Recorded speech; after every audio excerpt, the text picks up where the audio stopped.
ಇಲ್ಲ ಎಮ್ಮೆ ತರ ಇಲ್ಲ ನನ್ ಕೈಲಿ ಆಗದೇ ಇಲ್ಲ ಅನ್ಕೊಂಡ್ ಸುಮ್ನೆ ಕೂತಿದ್ದಾಳ ಅಂತ. ಒಂದ್ ವೇಳೆ ಆತರ ಆಯ್ತು ಅಂದ್ರೆ ಆಗ ನಾನು ಏನ್ ಮಾಡ್ಲಿ ಅನ್ನೋದು ನನ್ಗೆ ಅರ್ಥನೇ ಆಗ್ತಾ ಇಲ್ಲ. ನನ್ಗೆ ಯೋಚನೆ ಮಾಡಿ ಮಾಡಿ ತಲೆ ಸಿಡ್ದು ಹೋಗ್ತಾ ಇದೆ ಜಯಂತಿ. ಆದ್ರೆ ಇದ್ರ ಮೇಲೂ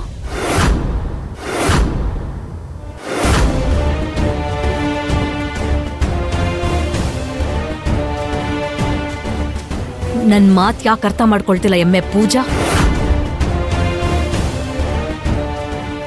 ಇರ್ಲಿ, ಈ ಸಾರಿ ನಿನ್ನ ಕುತ್ತಿಗೆನ ಸರಿಯಾಗಿ ತಿರುಗಿಸಿದ್ದೀನಿ.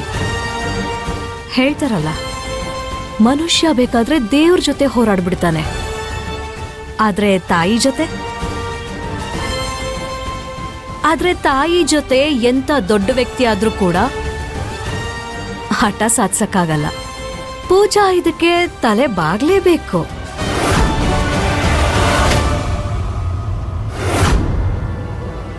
ನಿಜ ಏನು ಅಂದ್ರೆ ನಿನ್ನ ಮದುವೆ ಗಗನ್ ಅಳಿಯಂದ್ರ ಜೊತೆ ಆಗಿದೆ. ಮತ್ತೆ ವಿಷಯ ಏನು ಅಂದ್ರೆ ನೀನು ಎಲ್ಲಾ ರೀತಿಲೂ ಈ ಸಂಬಂಧನ ನಿಭಾಯಿಸ್ತೀನಿ ಅಂತ ಹೇಳಕ್ ಬಂದಿದ್ರೆ ಆಮೇಲೆ ನಾವು ಮಾತಾಡೋಣ. ಇಲ್ಲ ಅಂದ್ರೆ ನಮ್ಮಿಬ್ಬರ ನಡುವೆ ಮಾತಾಡೋದಕ್ಕೆ ಏನು ಇಲ್ಲ.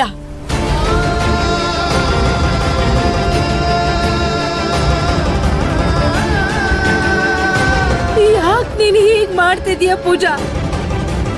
ಧರ ಅವರು ಎಷ್ಟು ಒಳ್ಳೆಯವರು ಗೊತ್ತಾ?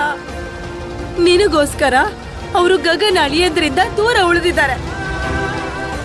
ಮತ್ತಿನ್ನೇನ್ ಬೇಕು ನಿನಗೆ?